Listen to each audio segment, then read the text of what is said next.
Caring for a loved one can be so very difficult that actually you almost feel like you need to rise to the challenge. So often I was finding, I'd ask myself the question, how much longer?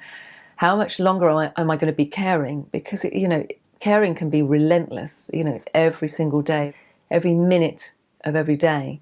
So very difficult. Ask yourself, what can I do for myself to make sure that I'm okay so that I can keep going to look after my loved one?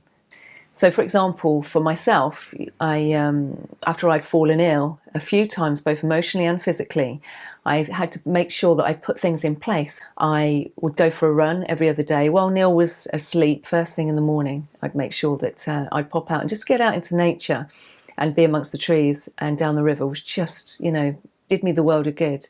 It is important to keep your social life and make sure you keep in touch with your friends. I know it's not always easy to get out and see friends. And I think sometimes when you're in a caring role and your life is just being governed by a sea of chores of looking after a loved one, you probably think, well, I haven't really got much to say to my friends. I think my life's become quite boring. But you know what? It is so incredibly important to still see your friends, to pick up that phone. Don't just let them kind of like fade away. Not only that, I also found, after I'd fallen ill, was actually I went on a silent retreat while Neal was in a hospice for a week, and that was a real eye-opener for me.